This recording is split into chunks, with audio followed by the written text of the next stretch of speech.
السلام علیکم ناظرین، میں ہوں محمد ابراہیم عباسی اور آپ دیکھ رہے ہیں میرا فیس بک اور یوٹیوب چینل۔ ناظرین، توشہ خانہ کا چرچا ٹرائل کورٹ سے لے کر سپریم کورٹ تک ہے۔ بہت سارے آج فیصلے ایسے ہوئے جن کا ڈائریکٹ تعلق عمران خان کے مستقبل کے ساتھ جڑا ہوا ہے یا پاکستان کی تاریخ کے لحاظ سے جڑا ہوا ہے، کیونکہ پاکستان کے اندر اس وقت سیاسی اور ساتھ معاشی بحران بھی موجود ہے۔ ہمارے ساتھ جہاں عباسی صاحب موجود ہیں، ان سے ہم بات کرتے ہیں کہ جو آج ہائی کورٹ نے فیصلہ دیا ہے اس کو آپ کس نظر سے دیکھتے ہیں؟ کیا یہ عمران خان کو ریلیف دیا گیا ہے یا پھر اس کے پیچھے کوئی اور کہانی ہے؟ شکریہ۔ دیکھیں، مجھے تو یہ لگتا ہے کہ یہ ابھی لیٹیگیشن ابھی مزید بڑھے گی، بالخصوص جو relief chairman P T I مانگ رہے تھے اسلام آباد ہائی کورٹ سے کہ ہمارا یہ کیس جج ہمایوں دلاور سے کسی اور کورٹ میں منتقل کیا جائے، تو وہ معاملہ سپریم کورٹ آف پاکستان نے اس حد تک ریلیف عمران خان کو نہیں دیا۔ تو کیا اس حد تک جو ٹرانسفر اپلیکیشن ہے، کیا اس حد تک یہ معاملہ دوبارہ سپریم کورٹ بھی آ سکتا ہے، یا یہ کیس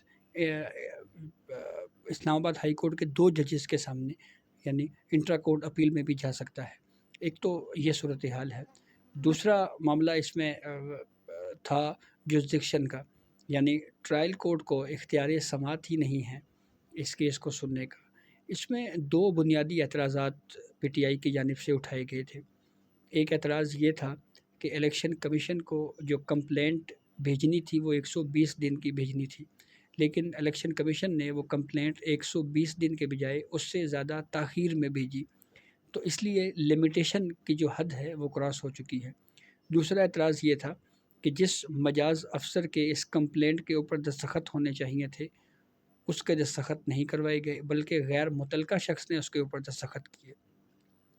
تو یہ وہ دو اعتراضات تھے۔ اس حد تک کورٹ نے اب یہ معاملہ دوبارہ سے ٹرائل کورٹ کو ہی بھیجا ہے۔ جج ہمایوں دلاور اس کا فیصلہ کریں گے کہ یہ دائرہ اختیار جو ہے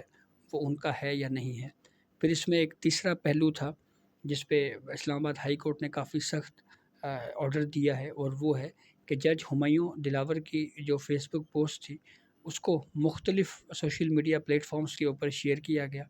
تو اس حوالے سے اسلام آباد ہائی کورٹ نے یہ کہا ہے کہ ایف آئی اے اس کی ایک پراپر انکوائری کرے اور 15 دنوں کے اندر اندر اس کی رپورٹ رجسٹرار سپریم کورٹ میں رجسٹرار اسلام آباد ہائی کورٹ میں جمع کروائے، اور پھر اس رپورٹ کی روشنی میں ممکنہ طور کے اوپر مزید جو کارروائی ہے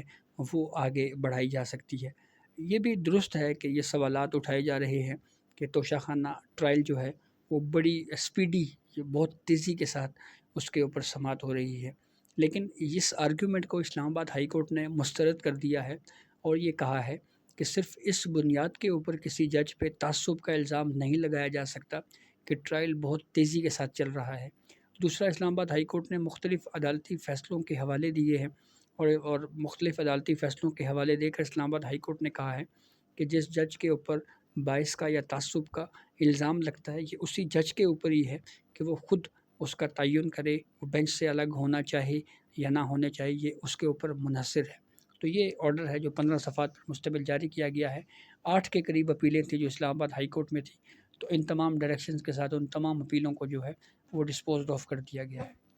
اچھا جہانجی بھائی، آج ایک اور تفصیلی فیصلہ جاری ہوا ہے کہ پنجاب اور کے پی کے الیکشنز کے حوالے سے سپریم کورٹ نے وہ فیصلہ جاری کیا گیا ہے، جس کے اندر یہ جو بتایا گیا ہے الیکشن کمیشن کو ایک ڈائریکشن دی گئی ہے کہ آپ کو ایک ذیلی ادارہ ہے ریاست کا، آپ کی ذمہ داری بنتی ہے ملک کے اندر یا پھر کوئی انتخابات کروانے کا، لیکن